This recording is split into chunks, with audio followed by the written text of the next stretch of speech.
house. Here we are, 4 professional troublemakers. So I always say, when I say professional troublemakers, I'm not an anarchist, not completely, but it's really all about elevating a room and fighting for the injustice. And I really believe that each one of you that are here and all of the guests that we've had prior before, all of you are fighting for something and to make an impact. So I'm very, very excited. So I would like to introduce our panel today, and I really want us to get into it because we've got so much to cover. But it wouldn't be right of me not to do the introduction correctly because I'm in Faith Popcorn and Bronwyn Williams both are very renowned in their fields, and Faith is a global futurist, and also Bronwyn is a leading futurist here in South Africa, but also doing global work. And I thought, let me find out what is things that you wouldn't know about her and share that with you. So Faith Popcorn, her father was a CIA agent in Shanghai, and she spent 6 years of her life there. Then, I did not know this, Faith. I was shocked.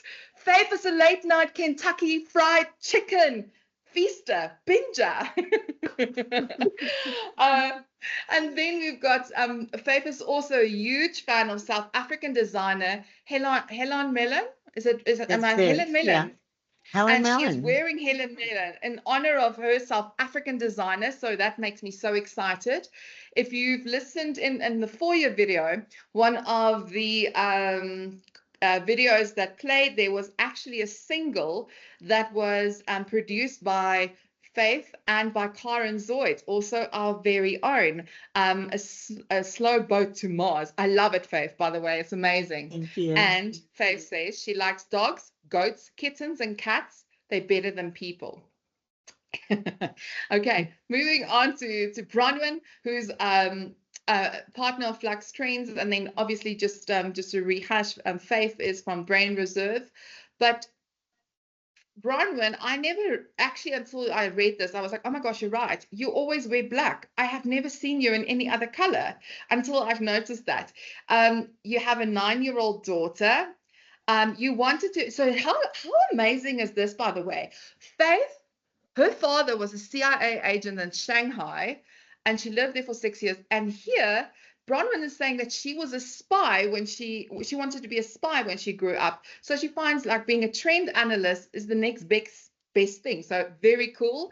And she prefers Johannesburg to Cape Town. I don't think I hear a lot of people say that, but I must tend to agree, because all of those cyclones and storms and winds and everything happening over there is frightening.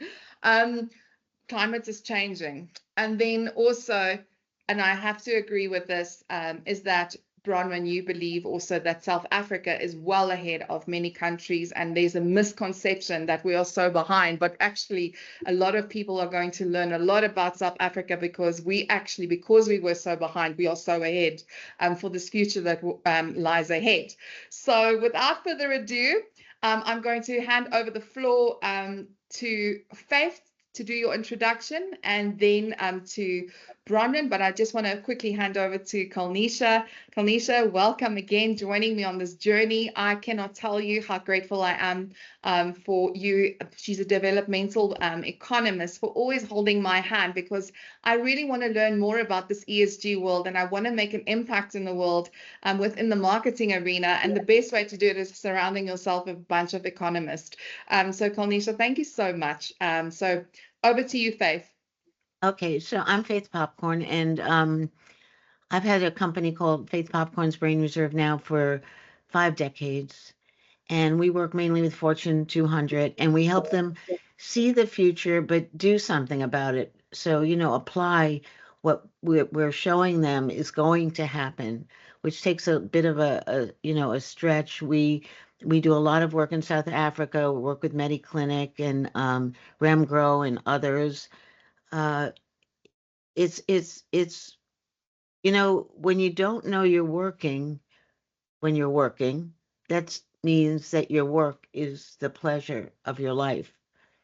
So I don't call it workaholism. I mean, I think I've been gifted with doing something I'm very interested in. It's interesting, Brown, when if somebody they play that game, what would you do if you weren't this? I would definitely be a PI, private investigator. And I think it's the gene pool. Bronwyn has it. I have it. My father and I used to just talk about what's the perfect crime. I'll tell you what the perfect crime is, and then I'll tell you something really spooky. Oh, shit. The perfect crime is when it doesn't look like a crime, when it looks like an accident or something else. And then my father died in a mysterious accident when I was 19 years old in a car crash that was just nobody knew what happened. So I don't know what he was doing, on that day. And he also taught me this other thing, which I think is very useful been very useful for me, which is if you want to keep a secret, don't tell anyone, which is, I think, phenomenal advice. Hard to do because you always want to tell your bestie, but you're better off not. So anyway, that's what I do. I work at this mission, looking to see the future, helping our clients not fall into the holes of the future, the pitfalls, the trips, helping them find in their DNA something that's going to play out very well for them in the future. And our company is, I mean, it's even beyond a family. It's people that have been joined through this mission. And that's it. And Carmen I'm her fairy godmother. And that means I have to do whatever she tells me to do. So I do. Other way around. And interestingly, I met Karen Zoid on this podcast. And Carmen said, what have you ever wanted to do that you never did? I said, I've always wanted to write a rock song. And Karen raised her hand, and then we created this album together that we have not dropped because it's so terrifying. I mean, what's on that album, is a view of the future. And I don't know, I think we're frozen. Like we go like that. So that's one little song, not even a song, like, about going to Mars, the red planet, and what this planet, is suffering from. So that's my story, short version. I have 2 adopted children, Georgia, 26, and Clara Cecil, Cece, 19. I adopted them from China, where I grew up. And everybody said, why did you have to get it? What was with this Chinese kid? But I identified being so young in Shanghai as Chinese inside. My kids say you're Chinese inside. So then that's why I went to China and adopted them. So that's my story. I love your story. Sure. So I'm like a trained economist, but I'm a day-to-day futurist. So as my Twitter bio says, I'm an economist for fun and a futurist for money, which is slightly ironic. But essentially that gives me 2 different ways of looking at the future. The job of the economist is to predict, to forecast, to try and give someone some sort of number to work towards or benchmark against. But the role of the futurist is obviously quite the opposite. It's to broaden people way beyond those forecasts and those numbers that anchor our expectations and really kind of manipulates our behaviors too, and to rather explore the spaces of what could be possible. In order to do that, with my business partner Dion Chang here at Flux Trends in South Africa, our mission is to help people understand the world so they are able to change it. And that sounds really simple, but the truth is people don't actually necessarily naturally want to understand the world. They don't necessarily want to notice some things. So our job is sort of dragging those sacred cows and those elephants in the corner of the room right into the center of the room and making people look at them from all the different angles. So to sort of muddle all the metaphors, we can also bring poor Plato into that and the elephant that we can all see different parts of.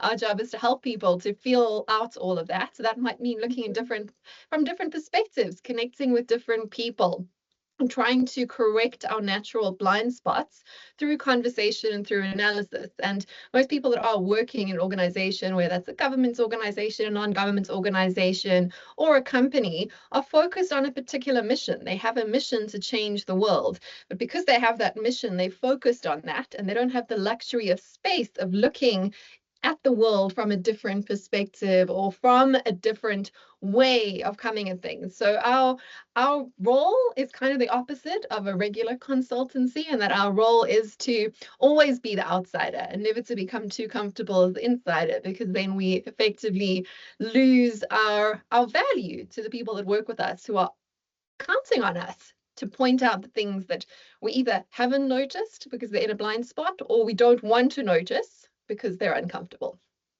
Yeah, it's a typical thing that futurists really face, is that there's a half that believe what they're saying, and there's the other half that goes, no, there's no way. And I must be honest, there are times where I go, I'm not buying into that future that's being sold to me. You know, there is parts of me that also want to create a better future, and let's predict better future, because I see it almost like manifestation. You know, we create the world through the world that we imagine. So, but I mean, definitely, that is definitely the challenge, and also to what you see in that crystal ball and that forecast that you're seeing. It's so important for people to listen to that, but also to investigate that counter trend that sits beneath the trends, because that's, I think, where a lot of futurists go wrong. They just look at one perspective. And what I like about both your approaches is you always go both sides of the story and looking at the counter trends and the subcultural movements, which is vital. Without further ado, we are going to now tackle the trends that you are seeing in your crystal balls. So Okay. paranoia. So, we're like looking over our shoulder. We're really nervous. We have all kinds of conspiracy theories. We don't trust the government. We don't, well, especially, I don't want to say especially there. We both have governments that, are questionable. It's just extreme paranoia. And people are walking around here with, mace in their pocket and looking behind them. And that pushes on a trend called cocooning, where people run home and run under their beds. Very defensive. But it does spark home delivery and home education. And COVID really socked that in, right? And home defense systems and homeschooling. So that paranoia is something that birthed a lot of kind of important directions. So the next one is called Beyond Biology. So it looks like this. And it says to compete, we must optimize ourselves in a more complex and multi-dimensional world. So this means it's not going to be okay just to be born and be human. Everybody that can afford it, and that's the big underline, is going to be what I call chipped up. So we're going to have intelligence chips, strength chips, durability chips, language chips. So we become kind of the computer of our own lives. And if you can't afford these chips, actually, you're going to be left behind. So it's kind of like now, if you can't have an iPhone, you can't have a computer, like just don't bother to get up in the morning anymore. So this is even more extreme, and these chips will be, well, Neuralink, Elon Musk's Neuralink is a very good example of the beginning of this. He's put a chip in the human for the first time. I think he was horrible to his monkey subjects, just terrible. But he does, compassion is not one of his stronger suits, but science is very interesting to him. And he did put a chip in. And you know what this chip does? It allows you to like communicate with your computer, let's say, and not use language and not use a screen either. So it'd be in the air. It also allows you to analyze anything going wrong inside of you and to search it out. It will also, where I think he's going is mind reading, so he wants to know what you're thinking. This is extremely dangerous kind of thing. It's really the brain invasion, the last bastion of privacy, the brain, and this is the invasion. So that's beyond biology. Not too happy about that one. Lifespan Unlimited, we did interviews with, this was for MediClinic in South Africa, 100 billionaires seeing what do they want. And they all said, we don't want anything. We have everything except this one thing. We want to live forever. So this is about lifespan, pushing the boundaries of death by, well, this is a little bit future. We'll be able to upload our consciousness onto a computer, and our kids are going to absolutely hate this, where, you'll be able to be alive forever. And then eventually they'll be able to put like a body around it. But the first boundary of this will be uploading your consciousness into a computer where you don't have to die. It's the end of death. So all this health and wellness stuff that you're seeing now, and AI, all of this is heading, if you watch it heading, is heading in this direction, a lifespan unlimited, I believe. Identity, and we're all struggling with this. So identity is this idea you've never met anybody like me before. We're looking for recognition, but not just recognition. Oh, Faith, there you are. Recognition of your multifaceted self. So all this talk about, they, them, theirs. How do you identify? Are you to the left? Are you to the right? Are you in the middle? How do you call yourself? And it can change on any day at any moment. This is about identity and wanting to be recognized for who you are at the moment. So this is going to be very tough for marketers because they've got to grab the identity at the time if they want to put a message across. So interesting. And they love, like one of my clients, big Fortune 500, go like, what am I going to do with this? How many bathrooms can I like make, male, female, between, not this, that. I go, you just need one bathroom. And that's what identity is about. So that's that one. And then in the last one, and this is what you're going to be talking to, is the planet in peril. And that's what that little song was about. I think even the most doubters of us are recognizing that this wild weather, toxic events are really shaking the foundations. And hopefully it's not too late. But back to Elon Musk, he thinks it is too late, and he is trying to build an infrastructure on Mars. So there's some place to go. And what's going to happen there is, how are we going to, build things there? Is it's going to be robotically built long distance. We're not going to have to carry wood and, housing stuff. It's going to be printed homes on the red planet that house us and keep us safe. And actually, the red planet is a little bit more friendly than the moon. It just takes a bit longer to get there. So is it going to be time travel? My favorite thing. I mean, I love time travel. And or is it going to be like going to sleep for a few years till we get there in the beginning, or what? But this planet, people are thinking very seriously about planet jumping at the moment. So that's what that trend is about. So those are my 5. Thank you so much, Faith. It gives me goosies, but the thing is, you've got a 95% accuracy rate, so I've learned to pay attention when you speak. So, Bron, what are you seeing in Africa and some of the trends that's emerging from our side here? Sure. So, of course, there's a very big difference between the macro trends that just never go away and some of the things that are much more present and pressing on us. So, from my perspective, I mean, you can go read on my website. I've said for a very long time that there's only really one trend that drives humanity forward. And that is, much like Faith says, it's this quest for immortality, but we do it in different ways. Like Facebook, very literally about they're literally trying to stay alive forever. But that's actually perhaps the least interesting trend when it comes to sort of driving people forward into billionaires aren't that interesting. Yeah, but go ahead. It shows a distinct lack of imagination. And generally, billionaires are people that have capital and then execute on other people's ideas. Ideas like setting up civilizations on Mars. I mean, these are ideas that came from science fiction writers that then, of course, people with capital want to actualize. But what actually drives us forward is the quest for more metaphysical forms of immortality. So traditionally, there's basically been 3 routes to doing that. It's through deed or seed or creed, to give it a really sort of catchy little acronym there, if you want to play with that. And that is, we try to become immortal through leaving a legacy. That would be deed. It would be through writing a book or becoming a rock star or building a monument to ourselves or being a great conqueror, being someone who writes chapters in history and isn't forgotten. The other way we do it, which is the most common way, with the way the rest of nature does it too, is through seed, which is we try and perpetuate ourselves. We try and have children and have babies, right? We want to perpetuate our gene line. That is the closest we've got to immortality yet. And I'll get to that in a second when I get to the 5 trends, how these are sort of playing back into things in the present.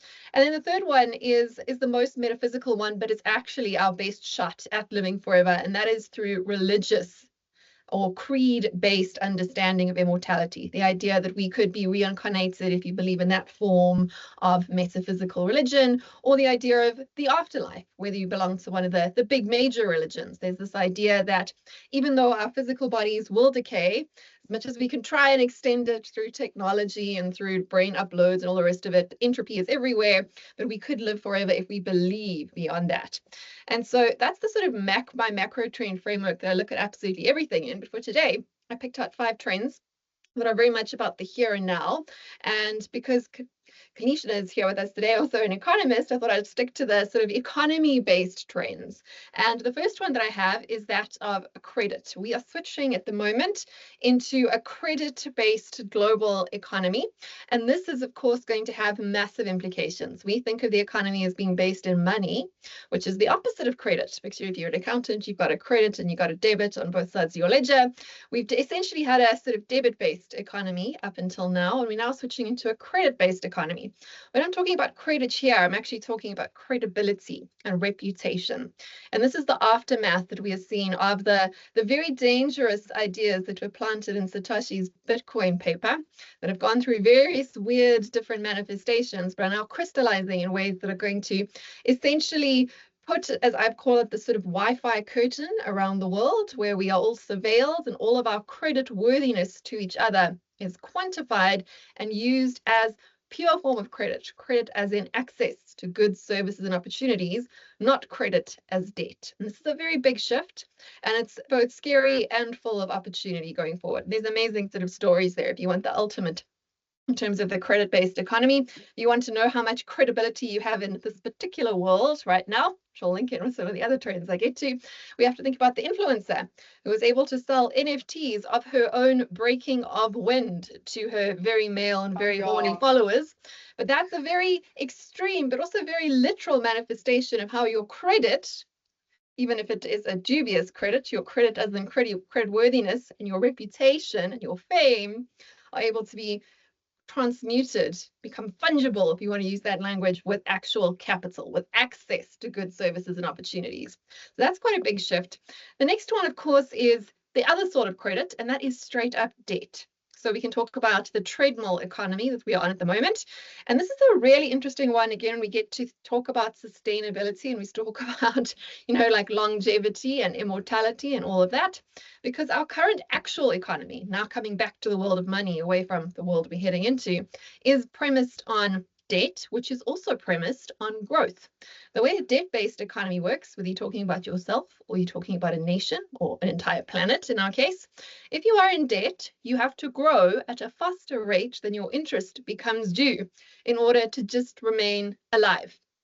So at a local level, we've got micro trends, things like the buy now, pay later movements and the pre-payday loan services. These is what we call sort of debt training wheels that trap people into cycles of having to constantly run faster and faster to stay in the same place.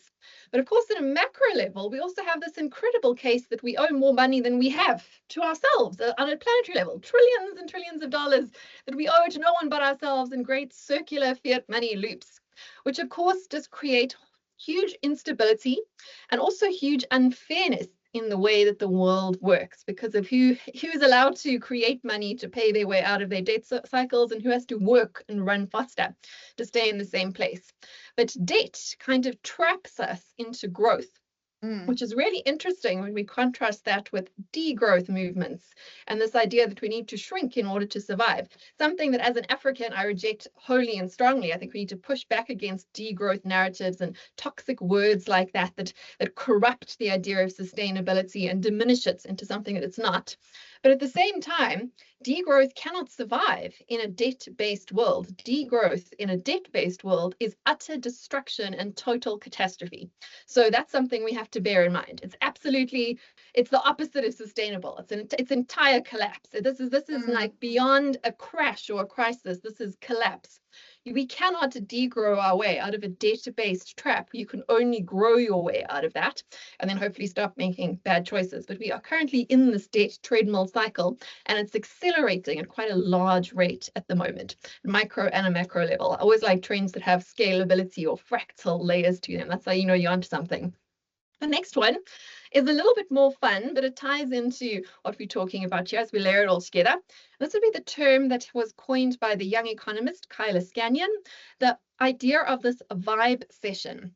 And a vibe session is essentially a mismatch between our expectations and our reality. It's this idea that children, and I talk about young people because I'm getting quite old now, even in their 20s, it's children who feel that they are very, very hard done by, even though they haven't had to work a day in their life, even though they're 26 or 27 years old. They feel like the boomer generation has stolen their future and they don't have enough. But yet, you know, this is a generation that goes on holiday every year. It's a generation that has every luxury and convenience they can want. And it's a generation that feels like the world is worse than it really is. And at the same time, we've got the kind of opposite thing here in Africa, where young people are very optimistic about their future, even though they don't have a formal house that they live in. So the vibe session is this disconnect between how we feel the world is and how the world actually is. And why this is important is because the people who feel hard done by, even if they're not, are the ones that get attention.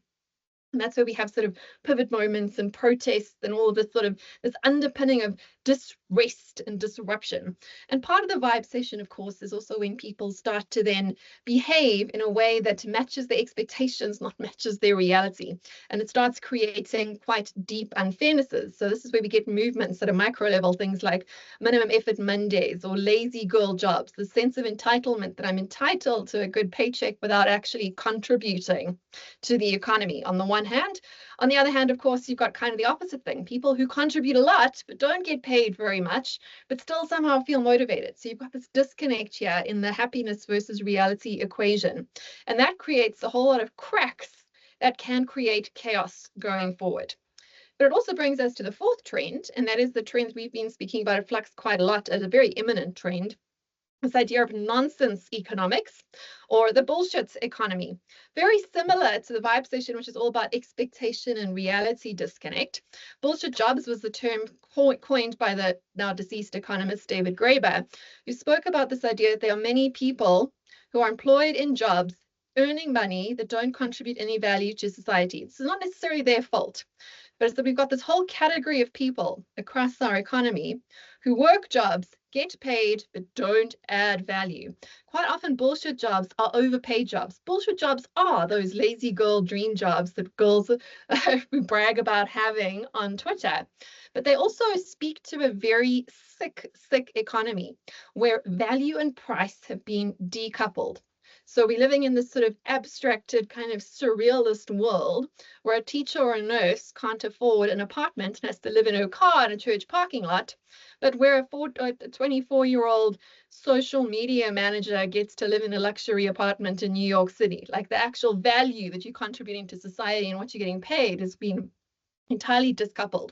So just a way to think about inequality in a different way, and that's decoupling of value and price. And there's so much that goes into that too.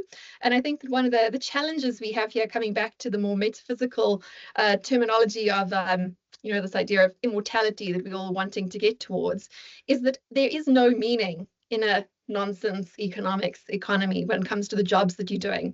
Your soul is not satisfied even if you are earning a lot of money. So there's a kind of sickness that seeps into our sort of spiritual layer of our sort of human psyche when people are getting away essentially with kind of stealing value from other people, when you have this breakdown in value and price.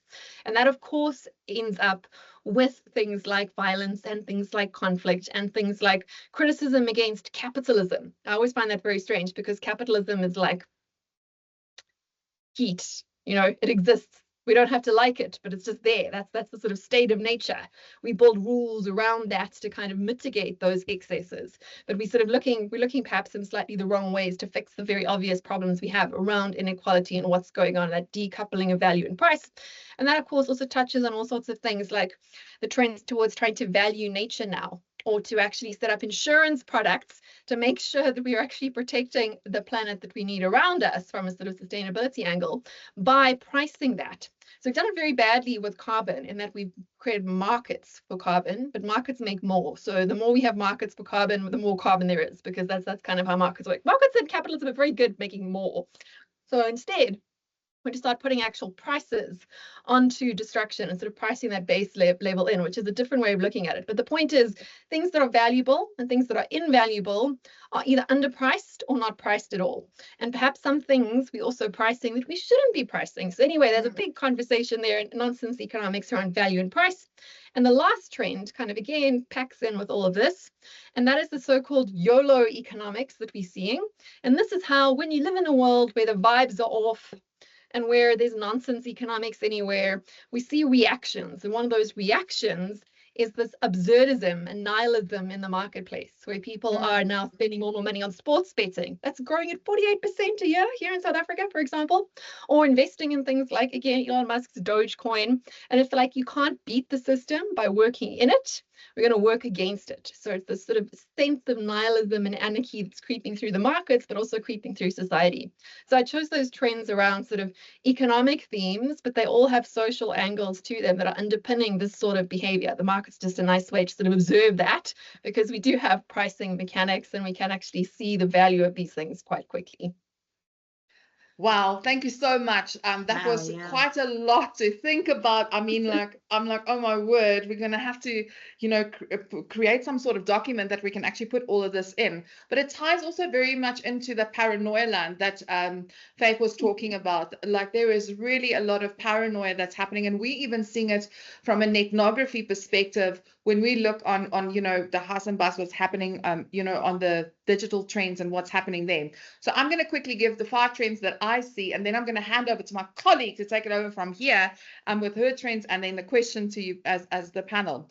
So I know this might be weird for all of you, but as you know, I studied to become a numerologist. And one of the things I learned when studying numerology is that so many businesses, CEOs, and corporates actually consult psychics, numerologists, and astrologists. A lot of decisions that are being made in organizations has actually been informed by them. If you look at Cartier would get a numerologist, astrologist, and they would get a handwriting analysis for their exec teams. Now, I believe that businesses are going to start turning to psychics and having people that are more gifted and sensitives into their organization to help with decision making, but also I think to enhance the espionage. Because if we look at, for example, technology has always been tested in the armies and has always been tested in and created like AI into war zones to see if those technologies can work actually in the war zones. And then it's in a 2-year incubator stage before it actually reaches the public. And if we look at how we have completely employed technology, I do believe that the same tactics that's being used with psychics, like for example, Russia, America is also known for doing this, using psychics to do espionage on what's happening in the war zones and how to track and how to attack. This is, whether you believe in the supernatural or not, this is a route that we are seeing, and I've been privy to see a lot of that in the work that I do. Also, I believe in the opposites. The universe constitutes out of opposites. So the one thing is like, okay, right, we are talking about AI, and AI is very important, but I also believe there's going to be a shift towards authentic intelligence, where it's all about authenticity. Who do we meet face to face, and building on our authentic selves as much as working in harmony with artificial intelligence. We've seen an interesting trend where people are not trusting technology, which is my third one. People are not trusting technology. They're not trusting innovation. If that's the case, for example, in cloud computing, they're using USBs, going back to USBs, not wanting to save the information on the cloud. For me, that's an interesting shift that is happening. And what we've also seen on the ground is a lot of people are starting to take their legacy and start putting it into books. They have a book that's rotating, and people can complete their chapters and their stories and the secret recipe and the secret family story, because they don't trust in saving their information online. So that's an interesting thing. And I think we've also seen a lot of, the trouble that we've had with our cables here in South Africa, specifically, where there is a lot of fears around, the world's going to go offline. We're going to go offline. What's going to happen to our money? What's going to happen to all of these things? I also believe I've really been taking a lot of interest in midlife. If you look at where we are at as a continent, we're a young continent.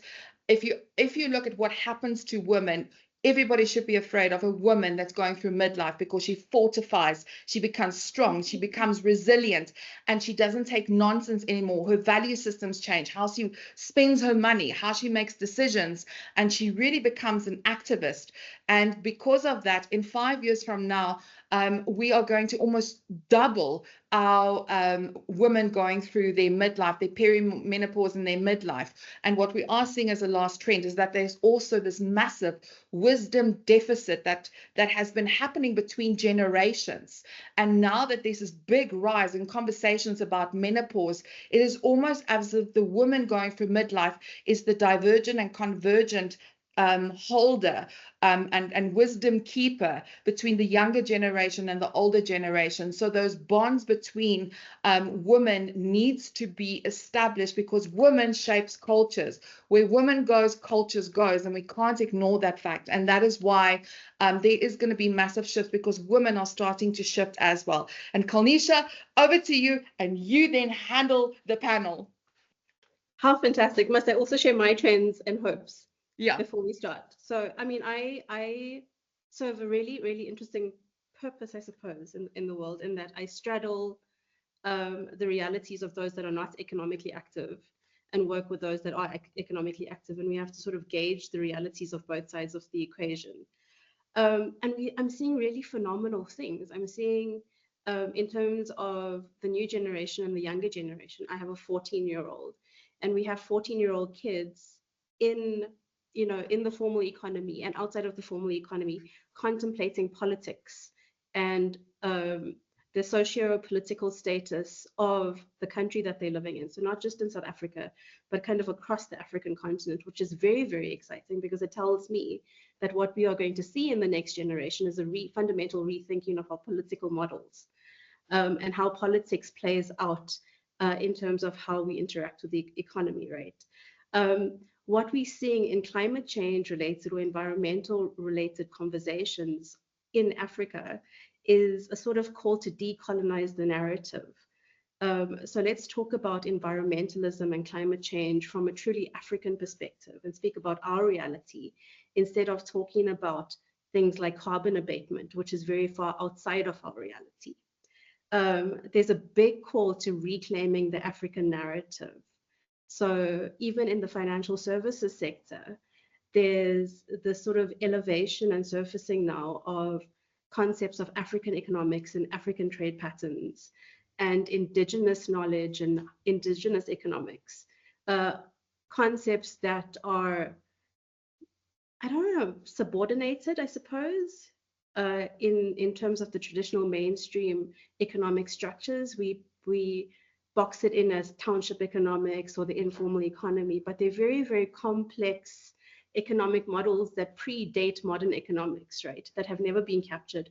And there's a call to sort of remember these structures, because these structures are fundamentally generative, they're fundamentally feminine, and fundamentally sustainable. So the simple concept of, if you eat the fruit, plant the seeds, so that the cycle continues.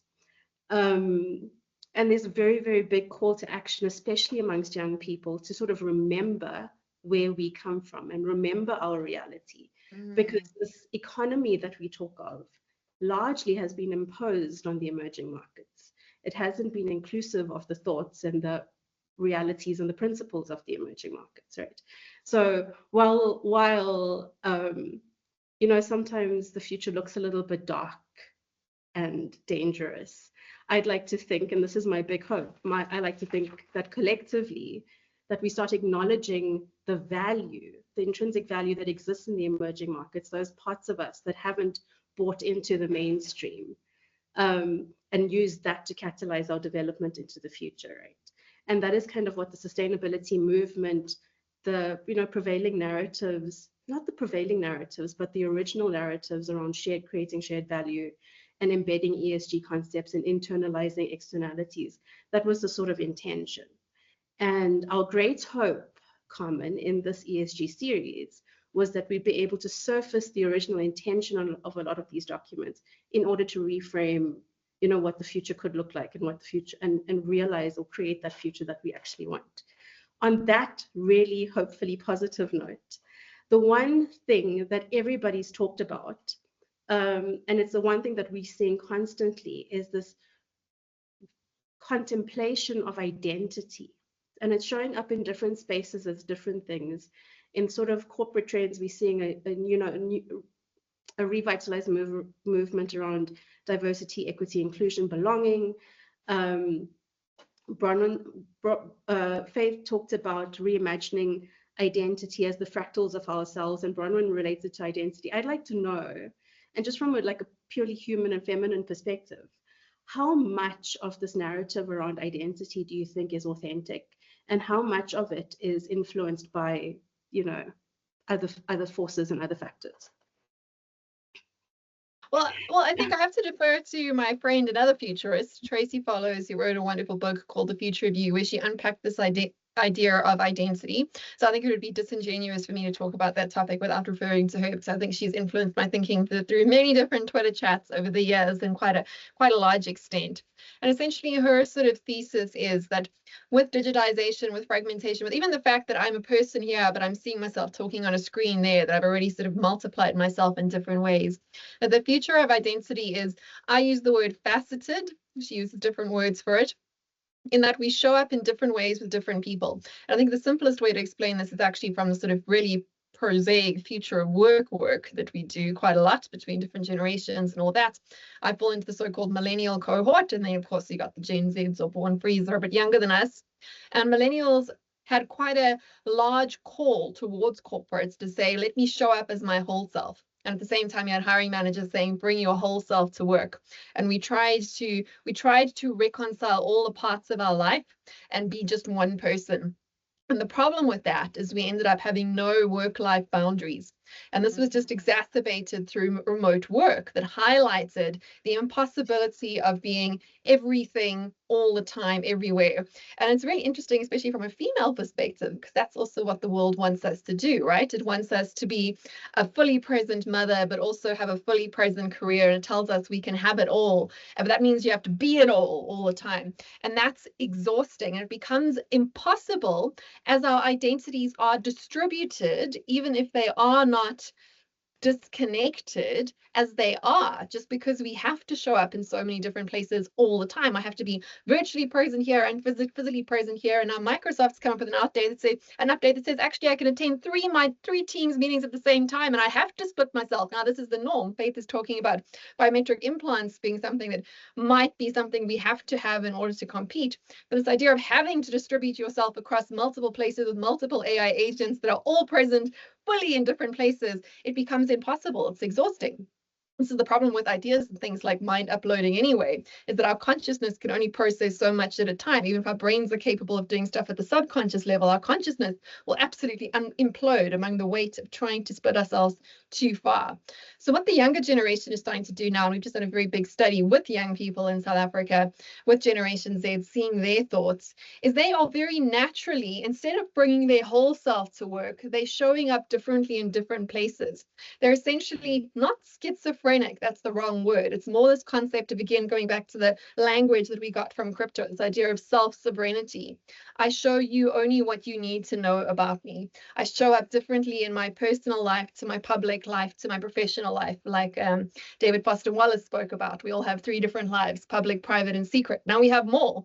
And that's okay. Like your private life you don't need to bring work home with you to your private life. You don't have to bring your family self to the office. That actually there should be these ways that we can move in and out of different parts of ourselves at different times. That's a way to keep our sanity. So instead of seeing that as being schizophrenic, or as this idea of being distributed, but trying to gather everything together, instead we are able to reserve some of ourselves for ourselves, but still be present in the way that we are needed in those different roles. And this comes naturally to younger people. We already have different identities that show up in different ways across different social media panels. Again, millennials were all like personal branding, same photograph against all the social platforms, put the same content out across everything. They're like, no, Facebook, I show up to connect with mummy and granny. And I wear conservative clothes and I show different pictures. And then on Instagram, I show up in my personal vision of myself, my future hustle, like who I want to be in the public zone. And Twitter, I show up like I'm at the bar, like casually, and I just like, say what I want to say. I don't self-censor so much in that space. And you're doing that naturally, and it becomes a way to not be completely exhausted or to be completely stripped. And again, I think it's really interesting how these ideas are things that women have grappled with for a longer time than men. And perhaps then we might have an easier transition into this distributed but more faceted version of identity going forward. Yeah, I think you asked if it was real, authentic, people switching around. I know a lot of people that are, let's say, fluid, and we've interviewed them deeply. I would say it is authentic. And I'm projecting, like, putting a science lens on it, is that, there are several species in the animal kingdom that can function as female or male, right? And I think that that's where we're headed, who's, this whole gender, like, choosing your gender and stuff. You're going to be able to switch on and off various things. And we're working with this company called Proto Hologram. It's really interesting. So I'm sitting here, but Proto can project me to right there in your studio, let's say, Carmen, interactively, me. Wow. But I have to stay in this box. It's a box, but it's me. And we can chat back and forth, but you can't touch me yet. But that is amazing. That is the beginning of time travel, which is, as I said, my passion. So I think identity is getting very flippy. And I think it's flipping a lot of people out, actually, especially, people, men. I don't want to pick on men too much, but men, even though it's so easy, but men 50 plus, like the resistance I'm finding is like, oh, don't tell me this, like what you're saying. You want to almost say, I want to hide under my bed and like come out, when it's safe, which is, by the way, never. So, yeah, I think identity is a big thing. And then we've broken away from the workplace, right? We want to work from home, which is, I hate this thing, but it's people, decided, like what you're saying, Bronwyn, they want to be mom, they want to be wife, they want to be sex object, they want to cook, they want to clean, they don't want to, whatever, they want to work. And it's much easier when you're not tied to a cubicle that you can like roam around. So, yeah, we're going to have a lot more time for it too, because robot replacement there's going to be like robot replacement in many jobs. IBM has replaced 40%, very little known like number, because they don't want to seem unfriendly to humans, even though they are. And, people that have companies love robots. They don't complain. They don't whine. They don't need a vacation. They don't have to eat. They don't need the lights on. So, it's pretty hard to resist when you're this kind of company. So I don't know. I think so much is changing, and yet we're yearning, like I think what the three of you are saying is like for like a serene, simple time. We call that atmosphere. No, we call that like nostalgic living, like wanting to like live in a place that's, nostalgic while we're watching television from the 50s. And just speaking for myself, drinking like chocolate sodas and trying to be a kid again and that kind of thing. It's complicated. It is very complicated. But the big thing is we don't want to work for let's say, I'm using this generically, for the man. We don't want to be owned by the company. And that is big. And I don't know, it's that, yeah. And then there's the infrastructure of South Africa, which I'd love to talk about when you feel it's time. Because I met with this guy yesterday. I loved him. His name is Andreas Van Heerden, and he has a company called Aframat. It's a concrete company. but he's trying to figure out a way, like how can he make, maybe homes for the homeless. And there's a company here called Icon, which uses robots to build homes. So, the infrastructure is so broken, of course, there that he has so much passion. When I was going to first get on with him, I go, the cement guy? I mean, really, what am I, and he had such a beautiful soul and such a beautiful heart in his company. So that was really encouraging. So the answer is, I don't know. You know what I also love about what you're saying is like we don't want to work, and also we are starting to see that the system is broken. Of course, we know that, but what we're also starting to see is like this parallel system that's starting to being built because the system is crashing. But I'm also starting to notice, so here in South Africa, before the pandemic, 60 companies got registered per month. Do you know how many companies are being registered per month after the pandemic here in South Africa? Currently, 3,000 per month average. Such a big jump. There's a big entrepreneurial shift. It's the backbone of our economy. And I believe a lot of women are tired of corporates. They want to start their own ventures and they want to go onto their own moves. So it's going to be very interesting to see how this is going to shift, because I just find it very interesting that although there's all of this technology, we're busier than we've ever been before. So I don't get that. We've got some questions from the panel. Kalnisha, can you take it? Maybe start from the top. So there was a question around what are your thoughts on a rising trend of young kids now and they're identifying as animals? Where is this going and why is it becoming so prolific? So I'm assuming that it's in terms of pronouns and selective identification or self. So how do they identify as animals? They call themselves like Bear Jane, Brown Bear. This has been going on for a while. I mean, like a UK university even had cat gender as one of their official genders on their application form a few years ago. It's been taken very, very seriously. But in terms of my view on the future of this, like this is a transition stage to this more faceted identity where we can choose to show up in a way that we want to be seen. Increasingly with virtualization, we can do that. I can be a different person, a different gender, a different species in using filters. You can already do that on on Google Hangouts if you want to. Yeah.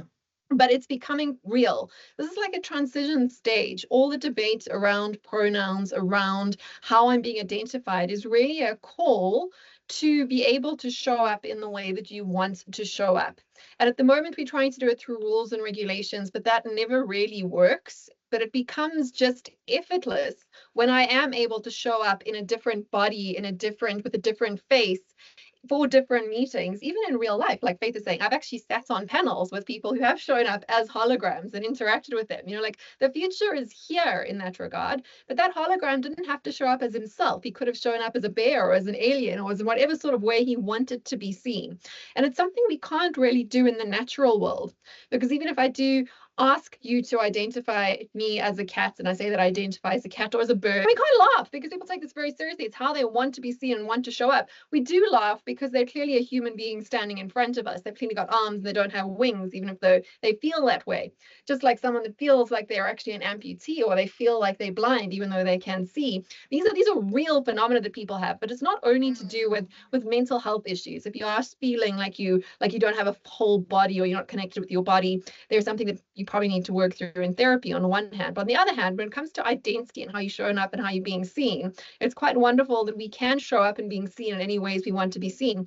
Sometimes we don't want to be judged for being a woman in a man's space. We want to be viewed as an asexual being so our ideas can be valued as they are. But we can't do that in the physical realm. We can do that increasingly in the virtual realm. So when it comes to these identities, I see this as a transition stage.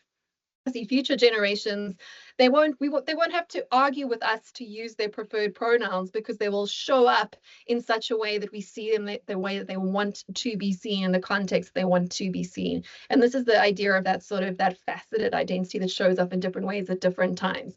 The legalities are almost the distraction, an interim stage in a society that's trying to figure out what fluidity is. And we talk about the sort of trans movement and the pronouns movement in terms of gender issues, but we got to remember there's another big trans movement happening now. now, and that's the transhuman movement. That's the cyborgification. That's the not just wearing different avatars or presenting yourself as different gender. This is like actually changing your body in ways that have never been done before. Now we've got the enhanced games coming up, which is like Olympic Games for people that have enhanced their bodies in any ways they like, whether that's through biohacking, through taking drugs to make them stronger, faster, whatever, whether it's through different attachments, adding different limbs to their bodies, this idea that you can create your meat sack that you are given that we didn't have much say over. I didn't choose to show up on this planet as this avatar, I just was. But going forward, we'll be able to make our avatar body show up in the way that we want to be seen to show up. So we'll be able to sort of cure all those body dysmorphia sort of things that we have, or ways we feel it's quite unfair, if that makes sense. And then we're Sounds going to fight our amazing. wars that way, you know, like through robots, you know, or maybe come out as lions and tigers. And, you know, I agree with you completely. I think that we're going to be showing up virtually in some really interesting forms. I'll tell you the problem here, you coming out of the spy department too, is it's going to be very hard to track, you know, any kind of criminality if they stole something as a lion, but now they're a tiger. How do you find Well, not them? necessarily, because everything digital is traceable, and that's why we show up in different ways. This is a self-sovereign identity. We show up in different ways, in different spaces. We're seen the way we want to be seen when we're presenting, when we're talking, when we're selling, when we're buying, or when we're making love or making friends, whatever it is. But when it comes back to consequences in that credit market, all of this is a digital projection. This sort of all these different things go out in different directions, but they all sort of suck back to the core, which is why all these different identities are facets. They're not entirely separate beings. They're all different parts of you, the source, the private key, if you want to again use the crypto terminology, which has kind of looked at that. And that's going to be almost impossible to avoid. And that's why self-sovereign identity only gets you so far in terms of showing up in different places. The Borg or the state or the grand overseer, the omniscient, everything will be able to trace responsibility back to us in ways that we've never been able to do before. You hope. I mean, that's for now, but I mean, the identity conversation is a fascinating conversation, Carmen. I think we must maybe have another webinar because I think that on this continent, particularly in the African continent, there's so many different facets of identity that still needs to be unraveled before we even get into what, choosing how we want to show up in the world. There's so many different layers of it. I don't know if we want to handle the last question or whether we want to call it a day, because we are over time. Yeah, we are over time, and I know that there's meetings and everything happening. So I don't know, panel, do you want it? There's a long question though. I just want to just say one thing, which is the future of religion, because Bronwyn, you mentioned religion, which is, I mean, I believe this, and we'll see. Hopefully you'll be around to see if I'm wrong or right, that we will identify God as AI, that AI will be the giver of everything. Don't forget, AI is only in kindergarten, right? Preschool. It's like learning and growing every minute. And I think I'm seeing like the beginning of worship of this all-knowing, I mean, now it's making mistakes, but it won't be making mistakes. Bastion of knowledge and inspiration. And that's where I think we're headed. A machine god. So I just want to put that out there. Well, it's not far off from like what's been predicted in the Bible. If you look at the Bible, and if you go and look at the interpretations of the Revelations, which is in the end of the Bible, it speaks about technology that will, like the apocalypse and everything that will happen within the apocalypse. One of the things is that that technology will rule, the chips and all of those things. But I also believe a lot of people are going to go off the grid and they follow their own belief systems, their own communities, their own thing, and they'll just find their own economy. I don't think a lot, but some will flee from this. But yeah. What was the next question? I'd just like to know what people ask. We don't have to answer. My question is, what's wrong with criticizing capitalism and looking at removing growth as a measure of whether a country is doing well? Maybe it's not degrowth per se, but surely the global south can look at a different system that de-peg growth and optimize returns as a measure of success that might bring value and reward into alignment. Ew. And what's the next question? So that was the last one. Is there another one? Read Dr. Adrian Seville's work for a good primer on why growth is not something we should throw out with when trying to preserve sustainability. So we'll just defer to the smart people. Yeah, Adrian Seville. I think the last question that we can close off with is how do we take all of these trends that has been mentioned here, and how do we actually utilize this as an individual? Well, you know, what we do for companies is what we're doing here, right? We're seeing the future. And then we say, okay, and then what do you make? And how does that future apply to what you make? How is it going to threaten it? How is it going to enhance it? Then we create what we call like an in-culture plan. How do you grow that particular part for that particular company?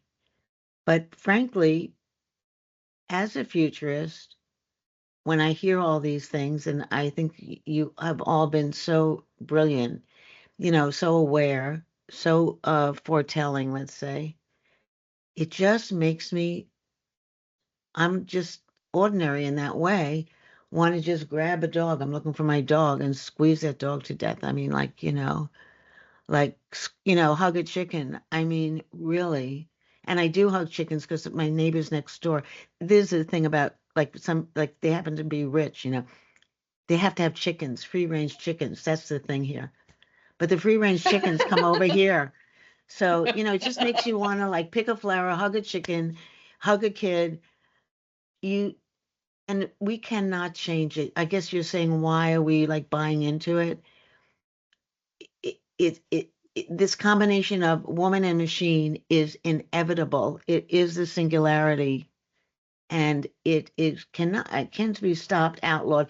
Even if you outlawed here, there, or we do here somewhere, it won't be. Just like the reproduction of a human, we're not supposed to do that, but somebody's doing it. Cloning humans. So, that's why you just want to go out and do something simple. Something silly. I like that a lot. I love it, actually. Or we could go shopping, Carmen. Oh yeah, I'm coming to New York. I have to save money to come, because I'm not coming there for 2 or 3 days. I'm coming there for a month. We have rent. So Bron, from your side quickly.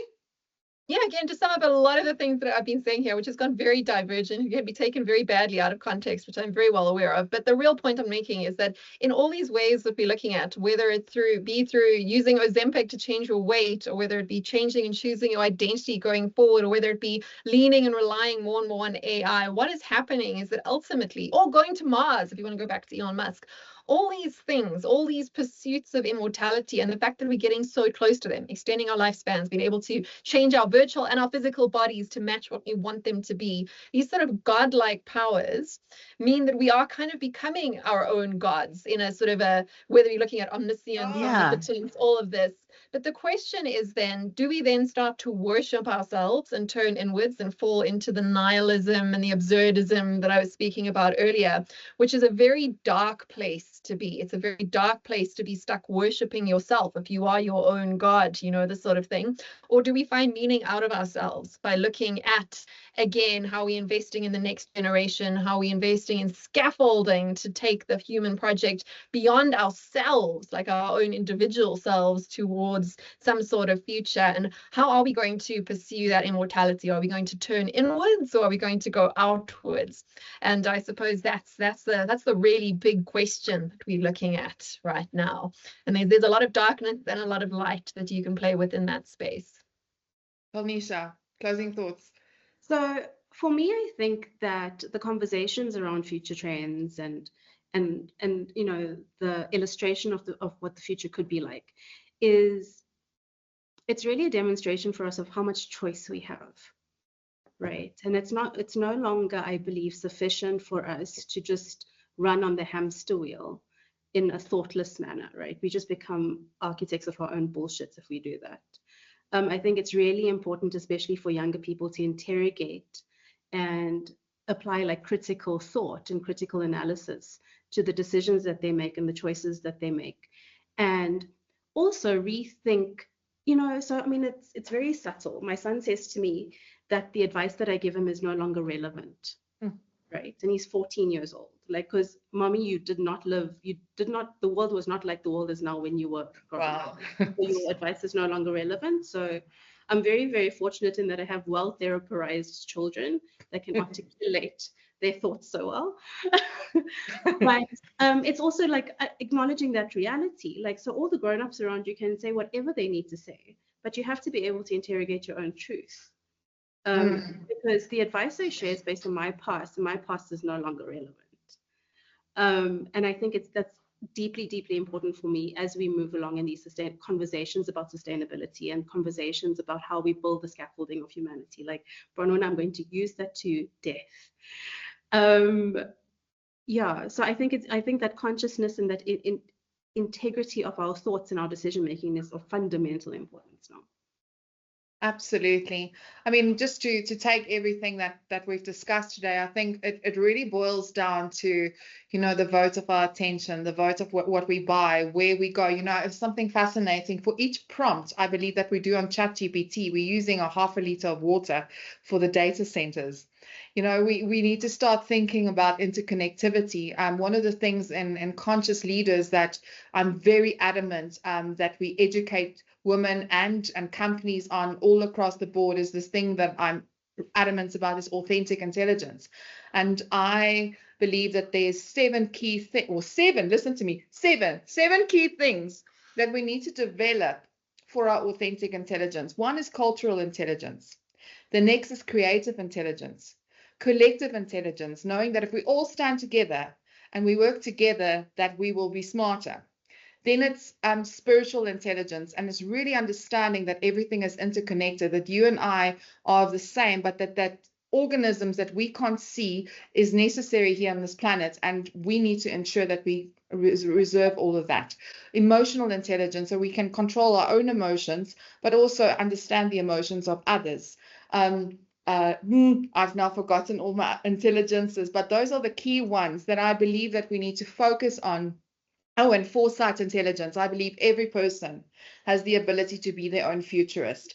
And I believe that with our ability to tap into our spirituality, we can foresee the outcome of certain things, and we then have to act on that in order to make the right decisions, not just for ourselves, but for the legacy, like the indigenous people. Jane Goodall said it so profoundly when she said that, we've become so smart, but we have lost the wisdom of the indigenous people. Like here now in the world that we're living in, we're making decisions for the next 3 months. We're not making decisions for the next 3 or 6 generations from now. And that is the wisdom that we have lost from the indigenous people. And with a world that's just innovating and innovating, we are losing the old. We're having such a massive wisdom deficit. And what we need in this world is to remember the old and maybe innovate a little bit less and go a little bit deeper before we innovate. That's what I'm thinking.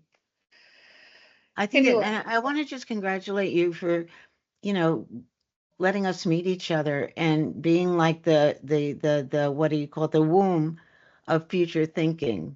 So I really appreciate it, Carmen. Oh, I appreciate you, and thank you so much, and thanks for all of you that is behind me on this journey with conscious leaders. Like Bron is also serving on our advisory board. Kalnisha is very involved with me, and also Faith, you've always been such a remarkable mentor for me, and you've always challenged me to go think a little bit differently about this one, and it's okay to be different and okay to think different and be weird and quirky because it's cool. You've always encouraged me in so many ways. So I just want to thank each one of you for being here today, and for our audience for sticking around. I know we went over time, but I love all of you so much, and hopefully we get to do something like this in the near future again. For sure. Bye. Bye-bye.